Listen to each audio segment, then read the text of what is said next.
উত্তরপাড়া জমিনটা আমি নিমু, সমস্যা নাই। আমি ঘুষমুস খাইছি, ঘুষমুস খাইতাছি। বাসন উত্তরপাড়া জমিনটা একটু মেরে মুড়ে দিও, বুঝছো? ঠিক আছে সাহেব, হ্যাঁ ভাই কও। আপনার তো কিছু কথা আছে। বাসন কি কও হনুর, আমি একটু কথা কইতে যাও নাও। হ্যাঁ, হ্যাঁ অমনি করে যাও। ডাক দিলি কি লিগা কখন তারে ডাক দিলাম কি লিগা? চেরান সাহেব তো ভালোই ঘুষমুষ খাইতেছে, এক দিত না তোরে আমারে কিছু কাউরে দেখে না।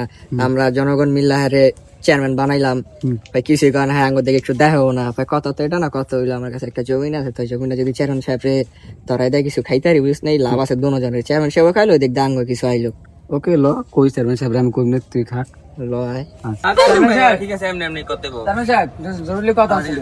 এই কাশেম ভাই, আমরা বড় কথা কই, এই যে আমার লোকে আইছে একটু কথা বার্তা কইব, জনগণ আইছে একটু বড় কথা আমরা রায়ন কথা দাও। হ্যাঁ বাসন কও কি কইবা? চেয়ারম্যান সাহেব একটা জমিন আসলো, ভালোই মাল পাতি হইতো, ওই জমিনটা ঘরে এনে দিতে পারেন তাহলে কিছু আঙ্গ হইব। তুই যা, তোর আমি জানাম না চেয়ারম্যান সাহেবের কথা। হ্যাঁ চেয়ারম্যান সাহেব আমার ব্যাপারটা একটু দেখেন। হ্যাঁ যাও বাসন, কোন জমিন কি আসে বেশি কইলা কও আমারে, বুঝি তো নাই কও। চেয়ারম্যান সাহেব জমিন হইলো এক আত্মীয় বুঝেন, যদি ওই লোক পয়সা কিনবো বুঝেন, মানে যদি কিনে তাহলে আঙ্গ কিছু দান্দা বানিয়ে দেবো, আমার একটু বেতন মতন বাড়াই দিলেন। ও তাই নি, আমি তো একটা জমিন কিনবো, তো এখন মালপত্র খাইতেছি মাইসে থেকে একটু খাইতে হইবো।